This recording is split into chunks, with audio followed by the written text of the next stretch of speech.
Salam alaikum Mazoul, bonsoir. Le problème que rencontrent les médecins algériens en fin d'études traîne depuis des années et n'en finissent pas de macérer dans le vinaigre de la négligence et de l'improvisation d'un régime autiste qui ne sait réagir que par la brutalité. Et cette fois-ci encore, il n'a pas dérogé à ses habituelles méthodes. Aux centaines de médecins résidents venus d'un peu partout du pays pour exprimer leurs revendications, il a envoyé ses policiers avec consigne de taper dans le tas et de ne pas se gêner pour ça. Et comme de bien entendu, les préposés au matrag, la matraque, ne se le sont pas fait dire deux fois. Ils y ont mis tout leur cœur et toute leur énergie. Un premier bilan est déjà là, des médecins arrêtés sans ménagement, jetés dans des paniers de salade, embarqués vers des commissariats, on ne sait où, et d'autres blessés et nombreux ont été malmenés, humiliés, comme si l'opération bastonnade permettait au béni matrag de se défouler un peu sur ces jeunes qui avaient eu la chance de faire des études, de porter des blouses blanches et de se prendre pour je ne sais qui. Non, mais au-delà de cette violence systémique et systématique, se posent des questions de fond. Ce régime ne va-t-il réagir que comme ça? Ou peut-être pire, quand les vagues de protestations venant de toutes les catégories sociales déferleront sur lui?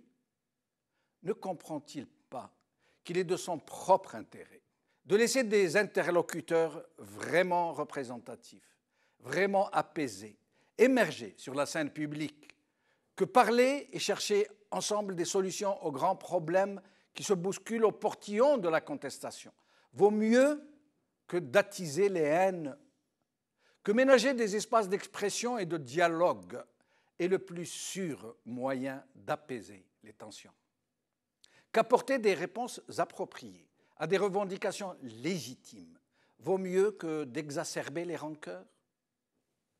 C'est malheureusement demander l'impossible. Un régime policier ne peut pas apporter d'autres réponses que celles de la violence et de la subversion.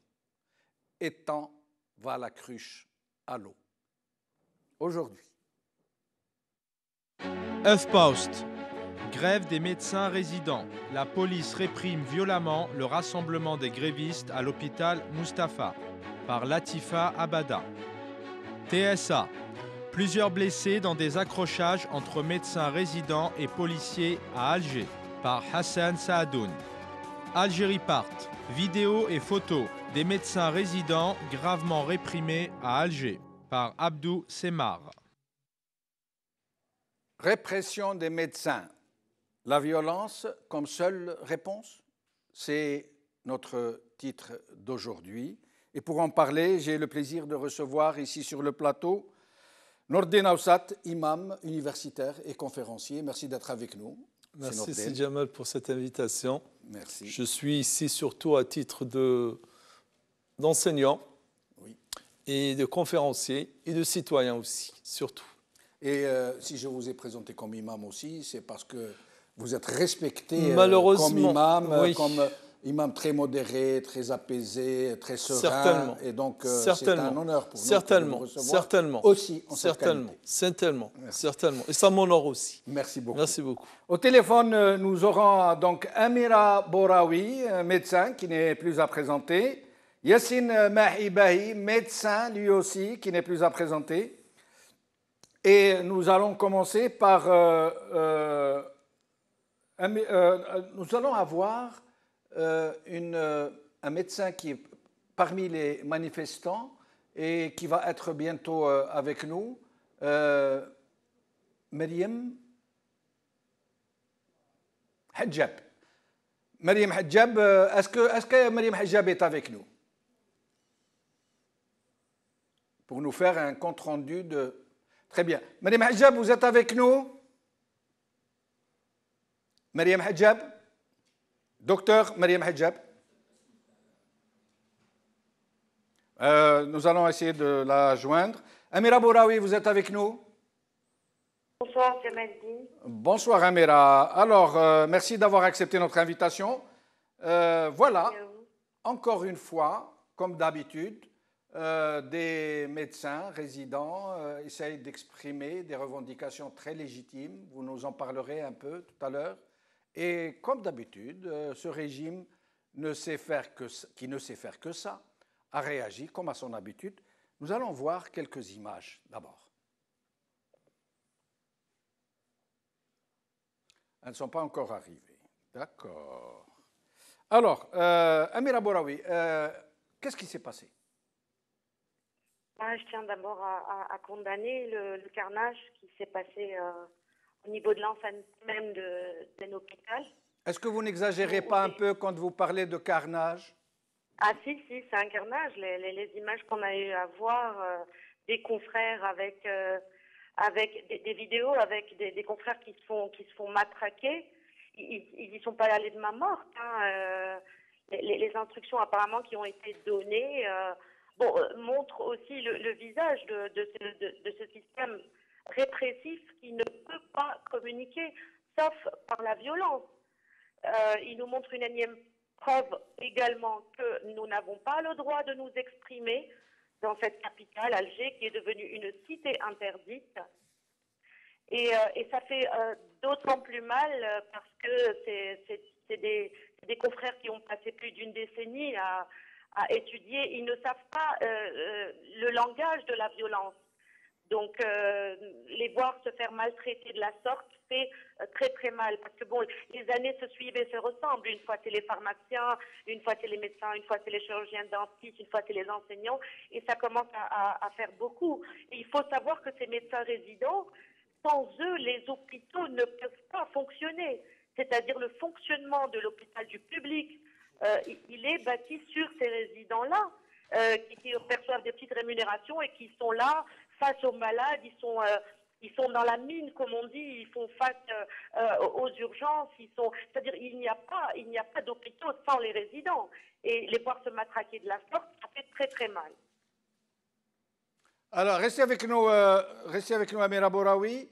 Avant de vous montrer les images, Myriam Hadjab est avec nous, elle est parmi les manifestants. Elle va nous faire un petit compte-rendu de ce qui s'est passé, et de ses revendications et de la réponse donc, des forces de l'ordre, comme on dit. Myriam Hadjab, merci d'être avec nous. Oui, bonsoir. Bonsoir. Alors, dites-nous d'abord, qu'est-ce qui s'est passé? On parle de brutalité. Des images sont en train de circuler sur les réseaux sociaux où on voit du sang, où on voit des matraques s'abattre sur la tête des manifestants, où on voit des médecins résidents être humiliés, traînés par terre.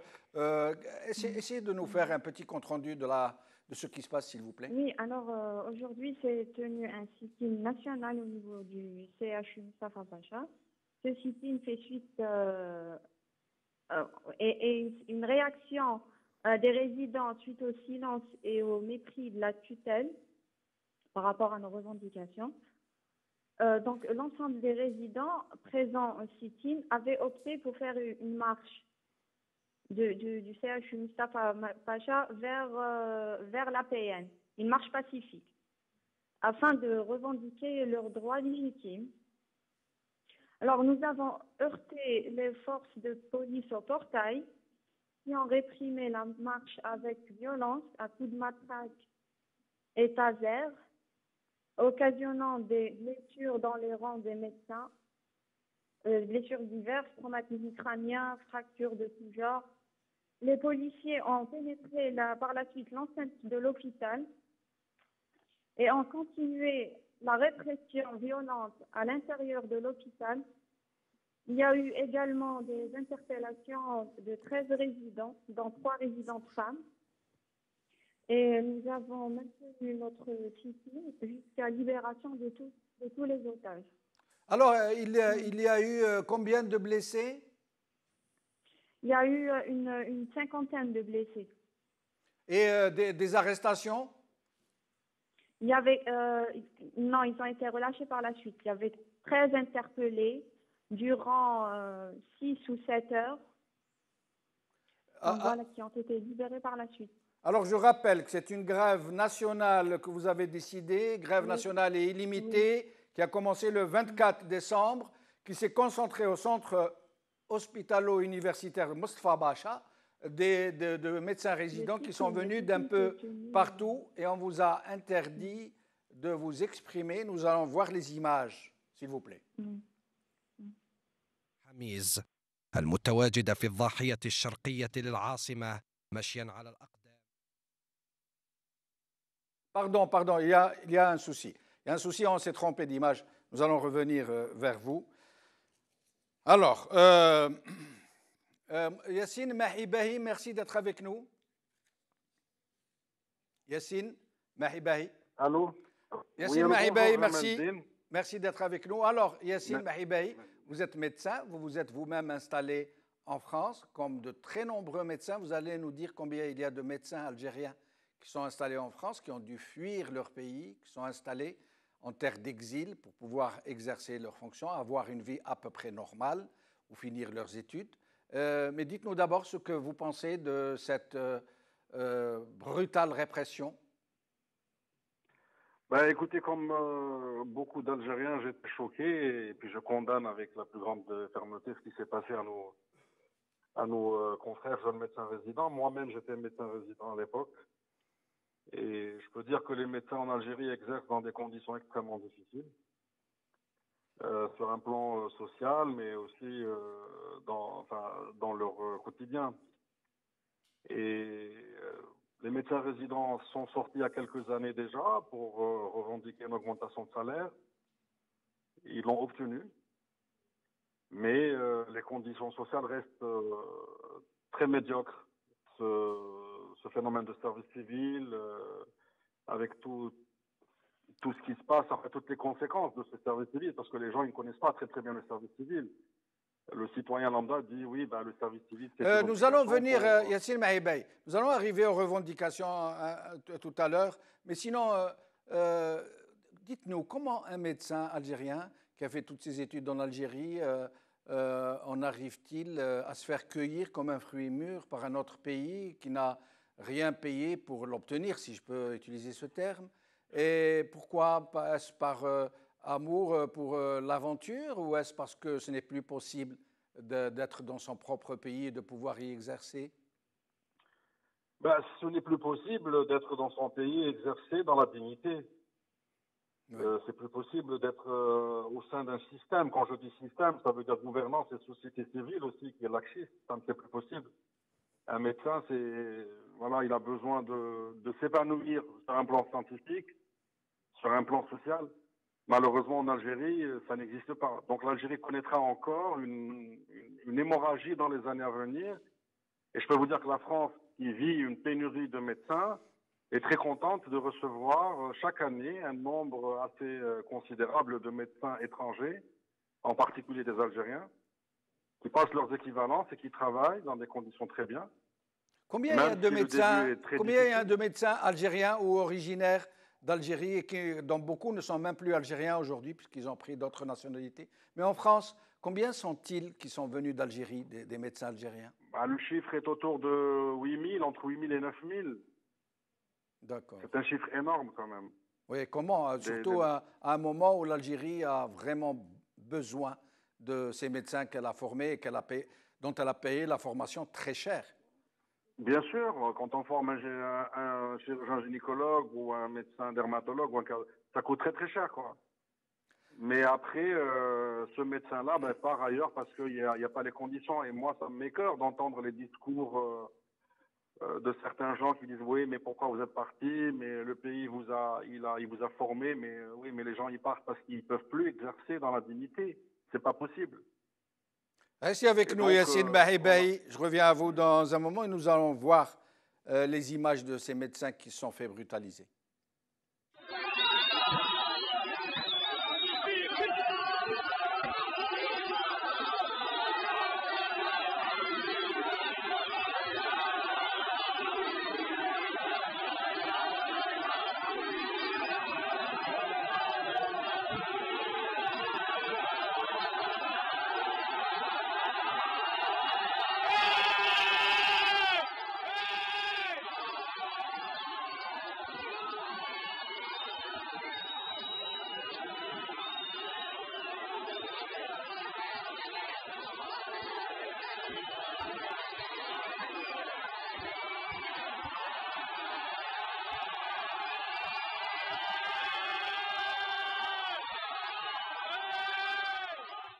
En fait, on ne voit pas grand-chose. On ne voit que les médecins quand ils voulaient sortir de l'hôpital où ils se sont fait coincer, mais on n'a pas vu tous les manifestants qui étaient derrière. Mais nous allons voir d'autres images maintenant. Où vous allez voir une manifestation non autorisée, qui n'a pas été autorisée, qui au contraire a été formellement interdite au plus haut niveau de l'État et qui s'est pourtant tenue. Et vous allez voir comment elle s'est déroulée. Regardez.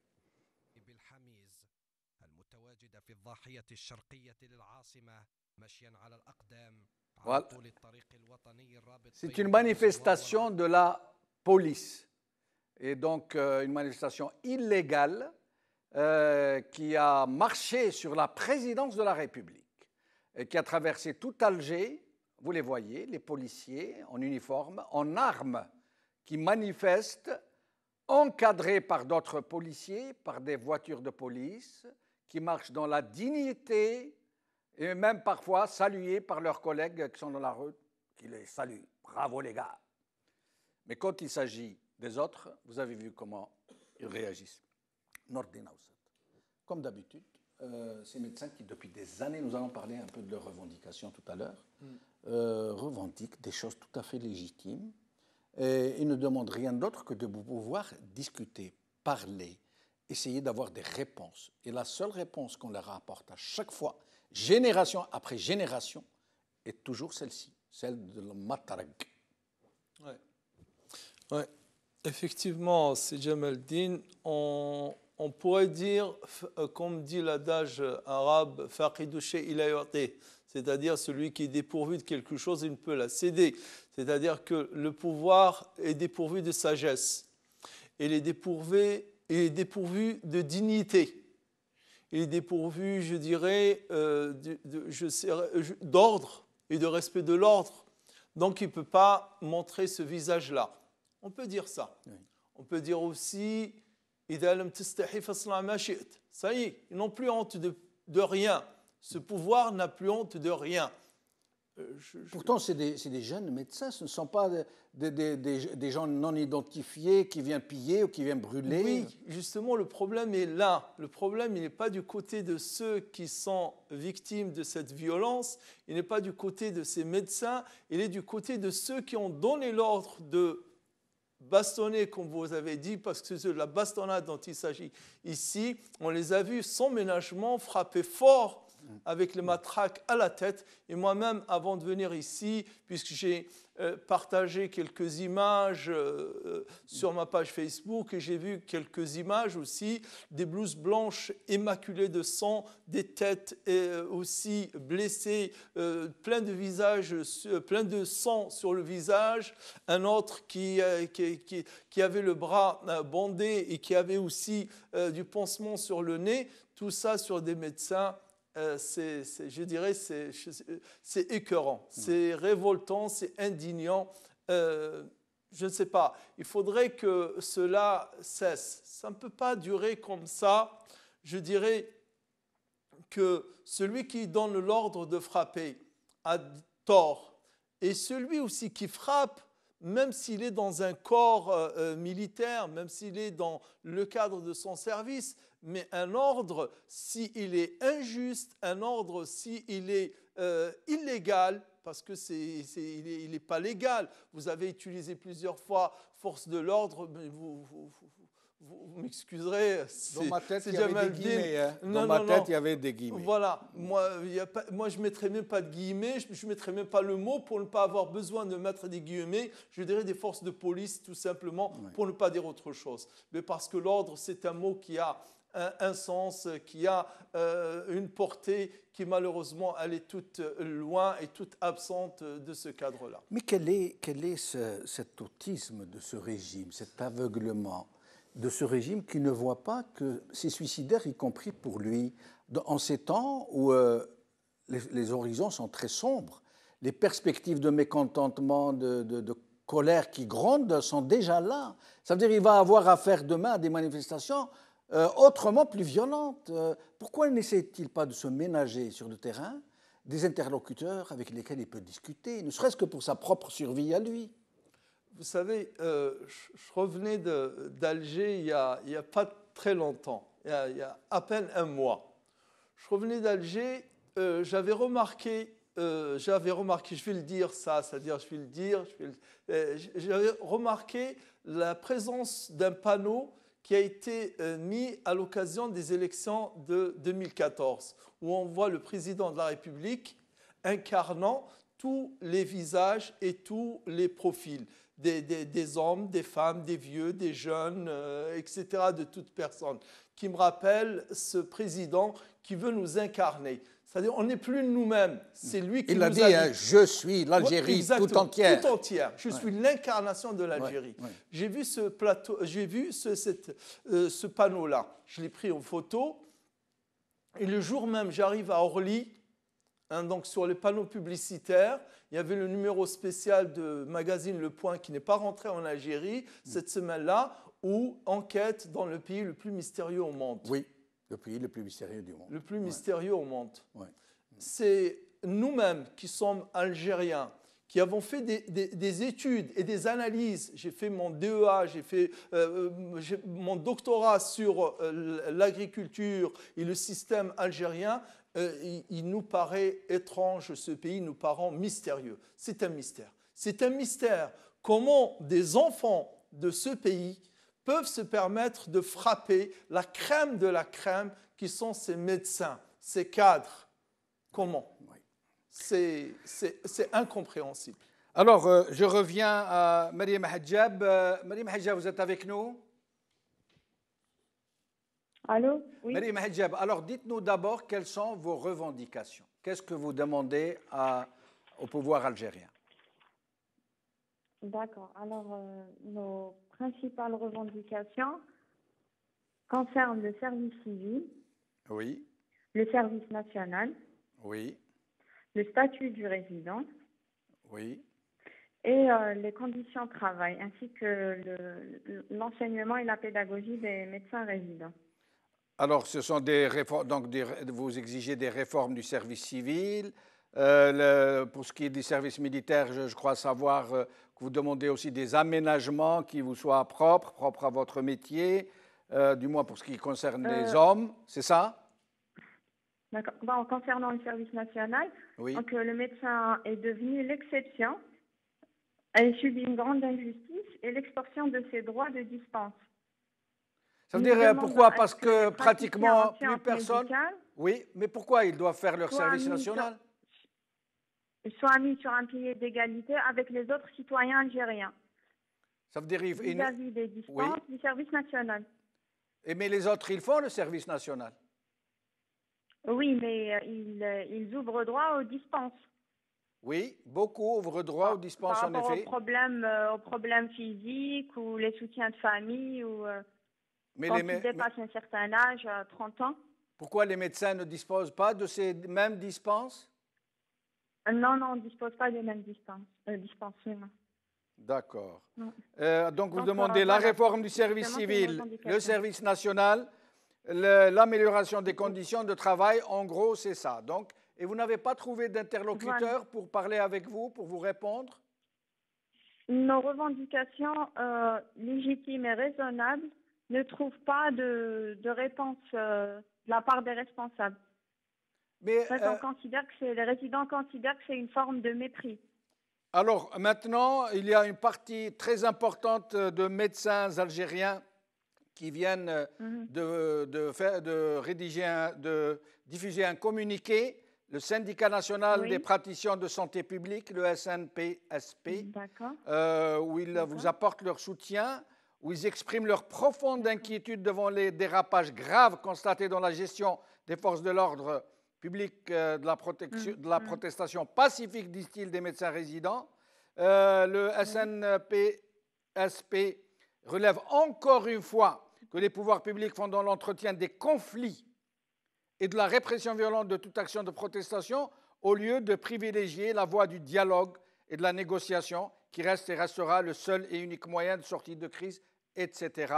Et donc voilà, déjà une part importante des médecins algériens vous apporte leur soutien. Restez avec nous. Amira Bouraoui. Amira Bouraoui. Je vous écoute, M. Djemal. Alors, Amira Bouraoui, vous qui vous êtes toujours battue pour des causes et d'autres, hein, de nombreuses causes. Vous êtes toujours aux côtés des opprimés, vous vous battez. Et donc, comme vous êtes médecin, vous vous battez doublement, je présume. Alors, essayez de nous parler un peu de ce malaise qui règne au sein de votre corporation et de cette façon de vous traiter par-dessus la jambe, si j'ose dire, des pouvoirs publics. Il se trouve que le médecin spécialiste en Algérie, une fois qu'il a fait ses 7 ans de médecine pour son doctorat de médecine générale, et par la suite ses 4 ou 5 ans de spécialisation, c'est-à-dire à peu près 12 ans d'années universitaires et d'études après le baccalauréat, au lieu de le laisser libre donc de choisir l'endroit où il doit travailler en fonction de ses conditions de famille, en fonction de l'endroit où il est, etc., on l'oblige à faire ce qu'on appelle un service civil, c'est-à-dire à le muter ou à l'extrême sud du pays ou quel que soit l'endroit, sans prendre en considération son état, c'est-à-dire son statut familial ou autre, et on l'empêche d'exercer une profession libérale. Car il faut savoir qu'on va aussi vers les études de médecine par vocation, c'est vrai, mais aussi parce que c'est une profession libérale, c'est-à-dire qui est censée laisser le médecin libre de s'installer, comme c'est le cas partout dans le monde. Il se trouve qu'en Algérie, on a créé des déserts médicaux par incompétence et faute de gestion. Donc, qu'est-ce qu'on a fait? On a laissé le sud du pays sans université de médecine. Par exemple, si on cite l'exemple de la France, on sait que chaque région de la France qui fait juste 1/5 de notre pays, hein, chaque région a son université de médecine, a ses CHU, etc. Il se trouve que ce n'est pas le cas chez nous. Donc, on a concentré toutes les universités de médecine au nord du pays. Les plus grands CHU, d'ailleurs, sont des vestiges coloniaux. Hein, et on n'a pas investi donc, des universités de médecine au sud. Et donc, il faut pallier aux déserts médicaux. Il se trouve qu'on oblige ce médecin algérien à aller à gauche et à droite, alors qu'il suffirait de proposer des contrats qui intéresseraient donc des médecins spécialistes en proposant un salaire, en proposant un logement, et ils iraient se pérenniser dans ces endroits-là et laisser les autres libres de ne pas le faire ou de s'installer dans le privé ou autre. Nous, on fait en sorte de muter un médecin donc, qui doit faire son service civil pour une année. Donc, ça ne règle pas le problème. Vous avez un médecin qui ira à Tindouf pour une année pour se libérer de ce service civil. Et par la suite, ça fait des vides, ça fait des cratères. On ne pérennise pas le médecin. Alors que si on faisait en sorte de le laisser libre de choisir, et donc que le salaire suive et les conditions aussi, le médecin, par exemple, le célibataire qui n'a pas de plan d'installation ou de plan de travailler au nord ou ailleurs, ira s'installer à Tindouf ou autre parce qu'il en aura envie et qu'il sera libre de le faire sans être obligé de le faire. Il se trouve que les garçons sont 2 fois pénalisés parce qu'en plus du service civil, on leur ajoute aussi le service national. Donc, on va attendre un médecin qui aura les cheveux grisonnants avant de commencer sa carrière. Restez avec nous, Amira Bouraoui. Yassine Mahibahi, vous êtes avec nous? Oui. Alors, comment expliquez-vous que les médecins, généralement, face à ces problèmes, face à ces revendications qui n'ont jamais été satisfaites, voire même qui n'ont même pas été très sérieusement discutées, semblent n'être représentés par personne, comme s'il n'y avait ni vrais syndicats qui prennent à bras-le-corps les problèmes de tous les médecins, y compris de ceux qui n'ont pas encore fini leurs études ou qui viennent de commencer. Alors ne parlons pas de l'ordre des médecins qu'on n'entend pas, même s'ils devraient, je pense, être beaucoup plus impliqués dans tout ce qui concerne les problèmes des médecins, pas seulement en termes déontologiques. Comment expliquez-vous que ces médecins soient ainsi livrés à leur sort, abandonnés de leurs propres confrères? Non, il y a un syndicat quand même, il y a un syndicat national des praticiens de la santé publique, il y a un collectif des jeunes médecins résidents. Là-dessus, je pense qu'il y a quelque chose qui va dans le sens du militantisme ou du syndicalisme. Le problème, c'est en face, il y a un pouvoir qui n'arrive pas du tout à régler les problèmes de ces médecins. Quand on voit un ministre incompétent qui dit aux médecins, je n'ai pas à discuter avec vous, je n'ai rien à faire, je ne peux rien faire pour vous.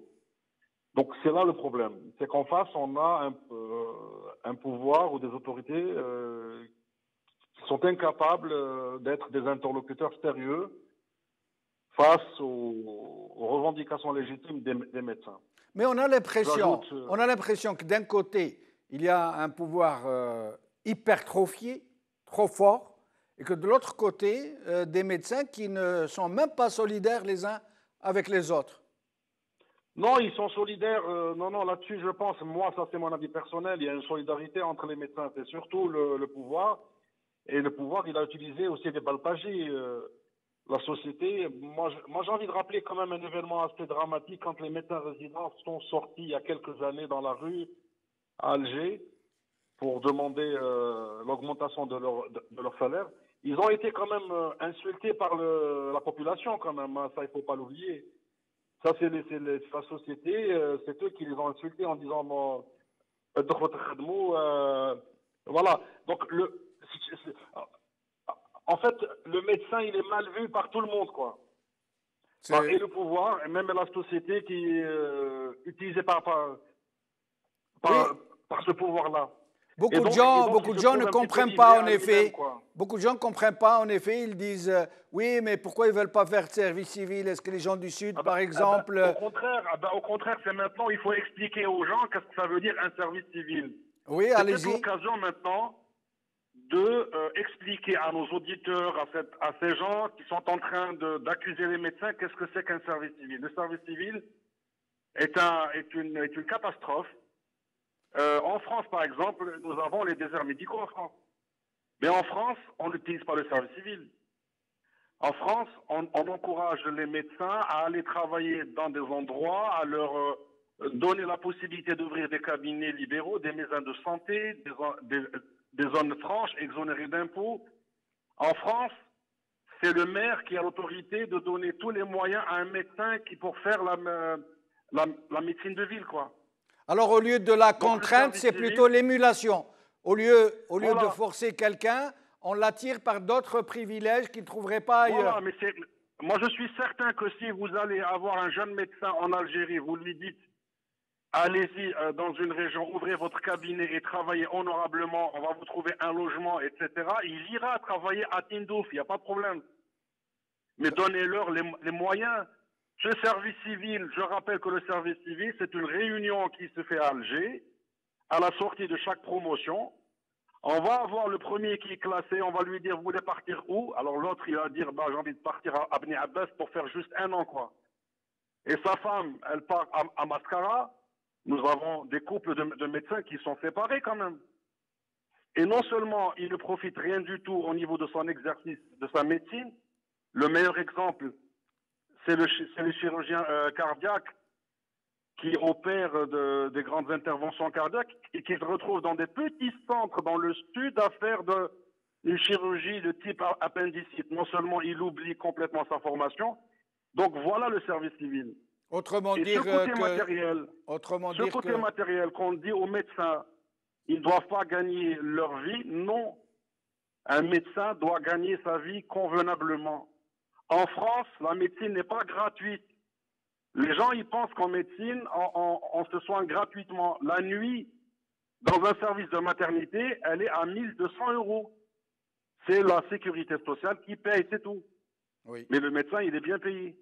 Donc pourquoi accuser un médecin qui ouvre un petit cabinet et qui travaille honorablement? Donc il faut arrêter, quoi. Restez avec nous, Yassine Mahibey. C'est vrai que les gens généralement réagissent sans vraiment comprendre. Yassine Mahibey et Amir Abouraoui viennent nous expliquer. Hein, on sépare, vous imaginez, on sépare des couples de médecins. Par exemple, l'un est cardiologue, l'autre rhumatologue. Comme on a besoin d'un cardiologue à droite et d'un rhumatologue à gauche, on les sépare. Les Algériens ne savent pas ça. Ils condamnent sans même savoir. Comment faire pour essayer d'apporter dans cette société un peu plus de discussion, de compréhension, de solidarité avec l'autre? Ben, je dirais qu'il faudrait revenir un peu à nos valeurs fondamentales, revenir à notre éthique, à notre morale. Il y a bien une règle d'or, même dans la culture chrétienne, on appelle ça la règle d'or, c'est de souhaiter à son prochain ce qu'on souhaite à soi-même. C'est-à-dire cette personne, la dernière des dernières, qui s'imagine un peu, comme il est expliqué tout à l'heure, de faire 10 années d'études au minimum après le bac, hein, donc tant de sacrifices, des nuits, des vacances, de sacrifier des années, quoi, de sacrifier pour finir. Et au final, on se retrouve comme ça, balancé, jeté comme un ballon, ici ou là, sans prendre en considération la situation de la personne. Non, ces gens qui, bien entendu, il a bien utilisé le mot, le médecin, c'est des baltadjis. Les baltadjis, on les voit maintenant, sauf pour la police, on ne les sort pas. Mais à chaque fois qu'il y a une manifestation, une revendication pacifique, ils sortent ces baltadjis-là qu'on a vus. Donc, il ne faut pas les prendre en considération comme représentants d'aucune, je dirais, catégorie de la population, ni d'aucune région. Hein, c'est des voyous, hein, c'est des bras qui sont utilisés, c'est des baltadjis, comme leur nom leur est bien donné. Mais le reste, je dirais la population, il faudrait vraiment qu'ils regardent leurs médecins comme des moudjahidines. Aujourd'hui, c'est des grands patriotes, c'est des grands patriotes, je veux dire, qui font énormément de sacrifices. Parce que le dernier de ces médecins, s'il vient en France ou il part dans un autre pays, il vivra 10 fois mieux. Je dirais bien 10 fois mieux que sa vie en Algérie. Je citerai juste un propos que j'ai lu tout à l'heure sur la page de Salim Ben Khadda, qui est un professeur à l'université, médecin lui-même, professeur. Il a dit comme ça, en 3 lignes, il a résumé un peu la situation. Il dit, on passe des années à apprendre à ces jeunes médecins le patriotisme et à leur apprendre l'amour de la patrie, du métier et du sacrifice aussi qu'ils font en acceptant d'exercer en Algérie. Il a dit, avec quelques coups de matraque, tout part en l'air. C'est-à-dire tout ce qu'on a fait pour les convaincre, les motiver, que le travail qu'ils font, en plus d'être un métier, tout simplement, c'est aussi un travail je dirais, d'un grand sacrifice pour le pays, pour la patrie, pour la population, mais face à des coups de matraque comme cela, quelle personne peut plus qu'une seule envie, prendre le large. Et c'est ce qu'ils lui ont dit. Il a dit, dans la journée, et d'autres ont témoigné, j'ai reçu, il lui a dit, l'harba tsalik. Amira Boraoui. Je vous écoute. Alors, Nordina Oussat qui nous parlait du respect qui est dû aux médecins, de cette profession ô combien noble, ô combien ancienne, ô combien respectée dans nos sociétés. Mais comment respecter le médecin quand, y compris le chef de l'État, y compris les ministres, y compris les grands politiciens, entre guillemets, Nordina Oussat, grands politiciens, personne ne respecte le médecin puisque tous vont se faire soigner leurs petits et gros bobos au Val-de-Grâce et ailleurs, même certains généraux qui vont arrêter de fumer en Suisse avec l'argent de la Sécu. Comment voulez-vous que la société algérienne respecte ces médecins puisque ceux qui sont tout en haut ne le respectent pas? C'est un système bâti depuis un demi-siècle, pas concernant que les médecins, à mépriser ceux qui ont fait des études, ceux qui sont instruits. Et ça a commencé très très tôt au moment de l'indépendance, ou peut-être même un petit peu avant. Tous ceux qui avaient un niveau d'instruction étaient assassinés, bannis, aujourd'hui matraqués. C'est un système qui est bâti comme ça, qui fait la promotion des voyous, des incultes, de ceux qui n'ont jamais fait l'université, des haddad, des Sidi Saïd, des Ould Abbas, des menteurs, des prédateurs, des voleurs. Et il est bâti comme ça, ce système. Et dès qu'il y a quelqu'un qui a un niveau d'instruction, on sait très bien que sa manière de s'exprimer ne sera pas violente. Donc, on pratique la violence sur ces différentes corporations. Et on pousse aujourd'hui, les spécialistes algériens ont quitté le pays, comme leurs confrères, ils ont été des milliers à le faire. Et c'est vrai que les images choquantes qu'on a pu voir, c'est-à-dire ne peuvent que pousser cette corporation-là à fuir. Il faut voir aussi que concernant le service civil, comment sont reçus les médecins spécialistes au niveau du ministère de la Santé. Ils sont reçus comme du bétail. Vous avez des mamans qui viennent avec leur petit bébé, pleurer parce qu'elles ont été envoyées à Ouergla ou autre alors qu'elles vivent à Tlemcen, etc. Elles restent de 8h30 du matin après être venues à Wilaya à 5h du matin. Elles passent la journée au niveau devant le bureau du DRH qui souvent finit en début d'après-midi et s'en va et elle ne le verra pas. Elle va revenir en pleurant à sa Wilaya. Ils viennent comme ça des couples, c'est triste à voir et c'est vrai que ça ne peut que pousser le médecin spécialiste à vouloir fuir. Et on a l'impression que c'est le but aujourd'hui, c'est de vider l'Algérie de tous ses cerveaux d'une manière ou d'une autre. Les plus instruits vont essayer la voie légale pour quitter l'Algérie et les autres vont se jeter en mer. Et ça se poursuit comme ça. Donc c'est un système qui est bâti pour faire fuir tous les cerveaux et toutes corporations confondues. Et par la suite, vous verrez dans les autres médias de propagande du régime, on va remonter l'opinion contre le médecin, comme ils l'ont toujours fait, comme ils l'ont fait pour le docteur Wali quand elle a été en prison, qui pratiquait d'ailleurs son service civil et qui habitait à des centaines de kilomètres de chez elle. Et je remercie le docteur Lies Merabet, donc le président du syndicat des praticiens qui a été à ce moment-là le seul à nous soutenir pour la cause du docteur Wali et qui aujourd'hui encore est le premier à dénoncer parce que la majorité des autres syndicats ils sont c'est lui qui a signé le communiqué dont j'ai parlé tout à l'heure du SNPSP. Tout à fait. Oui. Qui est toujours du côté des médecins et qui est toujours à condamner les répressions. Et comme je vous le disais tout à l'heure, les années se suivent et se ressemblent. On est là en matraque et puis on tombe dans une sorte d'habitude et on remonte encore l'opinion alors que ce n'est pas ça le problème. Le problème, c'est de laisser libre le médecin de choisir.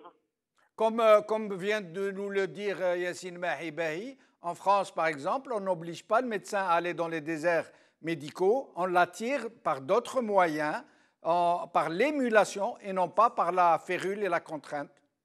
Tout à fait, la corporation de médecins en France est très très respectée, contrairement à chez nous, et plein de confrères et de consoeurs sont partis ces dernières années, ils vivent très bien en France, ils sont installés, ils arrivent à s'intégrer, et c'est triste de voir cette hémorragie-là, de pousser parce que ça va créer encore davantage de déserts médicaux.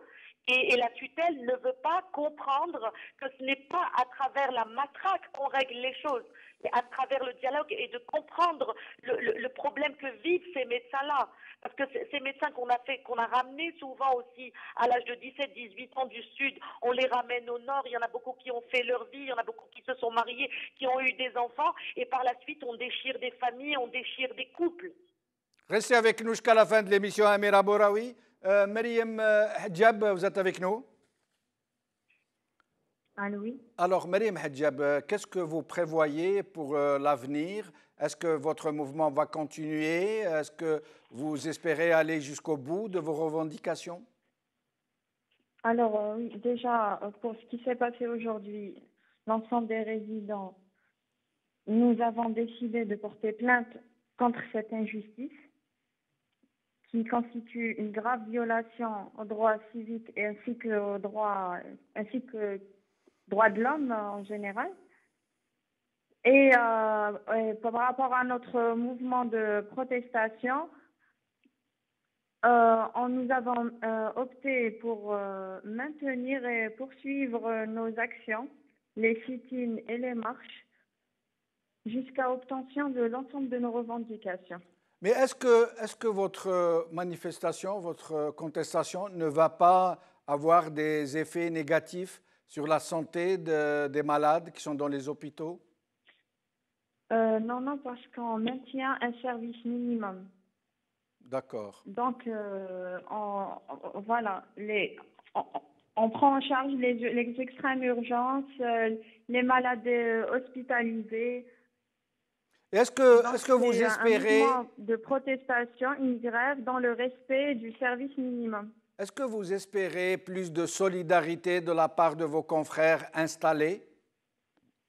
Ah, oui, bien sûr. Alors, on lance un appel à tous les médecins algériens à soutenir leurs jeunes confrères parce que ça va de la dignité de toute la corporation.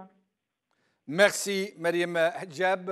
Yassine Mahibahi, qu'est-ce que vous pourriez dire à ces médecins, à vos confrères qui sont restés en Algérie, dont beaucoup comptent prendre le même chemin que vous? Est-ce que vous avez un conseil à leur donner? Est-ce que vous pouvez leur exprimer votre sympathie? Sympathie profonde, un soutien indéfectible. Moi, je leur dis qu'il faut continuer. Quand même, le fait de rester dans son pays est un choix honorable. Je pense que c'est à eux qu'on doit penser. Et moi, je leur dis qu'ils ne doivent pas baisser les bras. L'Algérie a besoin de ses élites. Nous-mêmes, qui sommes étrangers, sont prêts à retourner au pays si les conditions nous seront favorables un jour. Donc, Yassine Mahibahi, je vais me permettre de rêver un peu avec vous. Imaginons que demain, l'Algérie puisse recouvrer sa vraie indépendance, sa souveraineté, sa liberté, sa dignité, et surtout que demain naisse une nouvelle Algérie, celle qu'ont souhaité tous ceux qui lui ont donné leur vie, qui lui ont tant sacrifié, que demain l'Algérie devienne un beau chantier où tout le monde va retrousser ses manches et commencer à reconstruire ce qui a été détruit depuis plus de 50 ans. Est-ce que vous seriez dans le bateau Exodus qui va ramener les enfants de l'Algérie des quatre coins du monde? Je serai parmi les premiers. Je serai parmi les premiers parce que tout simplement, je n'ai jamais pu faire le deuil de mon pays. Voilà. Et je rappelle que vous, Yassine Mahibahi, vous y allez souvent. Vous êtes souvent en Algérie. Je pars très souvent en Algérie et chaque fois que je pars, chaque fois j'ai mal. Ouais. Voilà. Ce sentiment, je ne l'ai pas eu avant, mais depuis une dizaine d'années, je pense aller 7-8 ans, chaque fois que je pars, chaque fois j'ai mal. Et chaque fois je me dis, j'aurais pas dû partir. J'aurais dû laisser l'image que j'avais d'antan quand j'étais enfant. Et donc ce rêve-là que vous venez de faire, j'espère qu'il sera un jour une réalité et je serai parmi les premiers à retourner dans mon pays parce que je sais qu'il y a beaucoup de choses à faire. Nous avons des compétences extraordinaires, des gens très bien quand même. Donc oui. Et Yassine Mahibahi, vous qui êtes au moins 8 à 9 000 médecins, en France seulement, hein, en France, je ne parle pas du Canada, des États-Unis, de l'Australie, de l'Allemagne, de la Belgique, de l'Espagne, etc. Pourquoi ne vous organisez-vous pas de façon à pouvoir venir en aide à l'Algérie, aux Algériens, dont vous savez la situation dramatique dans les hôpitaux, la santé publique d'une manière générale, au point où même ceux qui ont du piston là-bas, qui commandent l'Algérie, ne s'y soignent pas. Pourquoi vous ne vous mobilisez pas en masse, vous les médecins qui exercez ce si beau métier, pour essayer de venir en aide à vos compatriotes? Alors, la question, c'est comment venir en aide à nos compatriotes. Les équivalences obtenues en France ne sont pas reconnues en Algérie. Non, mais organisez-vous d'abord. Pourquoi vous ne vous organisez pas d'abord? Oui, il y a des associations de médecins qui travaillent en Algérie, qui font du bénévolat. Ça existe. Dans la région de Lyon, il y a une grande association de médecins, des chirurgiens qui partent en Algérie, mais qui font du bénévolat. Mais pour s'investir vraiment à exercer sa médecine dans son pays, il faut absolument revoir en profondeur le système de santé en Algérie qui est très médiocre. Restez avec nous, Yassine Mahibahi, jusqu'à la fin de l'émission. Nourdine Awsat, vous avez vu, même les médecins dans ce pays, les médecins, hein, c'est l'élite de l'élite. Vous avez vu ce qu'ils souffrent, ce qu'ils endurent et ce qu'est leur sombre horizon. Ça veut dire, après avoir fait au moins 7 années d'études pour être médecin généraliste ou beaucoup plus pour être spécialiste, finalement, ils sont là à se débattre, à se faire taper sur la tête par des soudards. Où est-ce que nous allons comme ça? C'est la question, justement. C'est la question, justement. Ça fait déjà, je dirais, presque une vingtaine d'années. Un grand juriste algérien d'abord, qui est venu ici par la suite, avait écrit un livre « Où va l'Algérie ?» Hein, c'est une question qui s'était déjà posée très longtemps. Boudiaf déjà en 62. Oui, sans parler de ça. C'est-à-dire, mais je ne parle pas. Oui, ouais, c'est une question. Alors voilà. Donc la question reste toujours posée. Sauf que ne faisons pas les naïfs, ne faisons pas un peu ceux qui ne sont pas au courant de ce qui se passe. Si chacun, je dis bien si chacun et chacune de nos citoyens et concitoyennes en Algérie prenait sa responsabilité en tant qu'individu, moi personnellement, c'est-à-dire si je suis interrogé sur cette question, je dirais non, on n'a pas le droit, il est inadmissible qu'on frappe un médecin. C'est-à-dire, voilà, la question c'est que le jour où chacun prendra ses propres responsabilités, lui-même, c'est-à-dire sera indigné, profondément indigné, il le restera toujours indigné contre ce pouvoir, parce qu'il faudra bien situer le problème. Le problème se situe dans ce pouvoir-là qui a mené l'Algérie à cette situation, à cette impasse. Le système de soins algérien, l'Algérie a formé depuis toujours avec, je dirais, un coup très très fort, mais on ne les a pas formés pour les pousser à quitter l'Algérie, comme ceux qui ont le courage de rester en Algérie, on ne va pas faire tout pour les chasser de l'Algérie. Voilà, donc chacun prenne ses responsabilités. Et moi, si j'ai quelque chose à dire, que je dirais comme ça en face caméra, c'est que ces gens-là aient honte. Hachmou ya nas, hachmou ala ardkom. Ayez un peu je sais que vous n'avez plus de dignité, vous n'avez plus de honte, mais quand même, cherchez au fond de vous-même, plongez un peu au fond de vous-même et cherchez un peu de dignité. Cherchez un peu de dignité. Quand vous vous regarderez dans la glace, cherchez au fond de vos yeux un peu de dignité pour faire que ce qu'on a vu aujourd'hui, on ne le verra plus jamais. Voilà ce que j'ai à dire. Inch'Allah, merci Sinordine Aoussat, merci Amira Bouraoui, merci Yassine Mahibahi, merci Mariam Hadjab, merci à vous, chers amis téléspectateurs, de nous avoir suivis, à tous ces médecins qui sont en train de se faire brutaliser. Je dis bon courage, ne succombez pas à... Ce n'est pas mon rôle, je ne suis que journaliste, mais je suis tenté de le dire. Ne succombez pas au complot, j'allais dire. Ne succombez pas aux manipulations. Merci beaucoup. Bkhawa la khair. Bislama.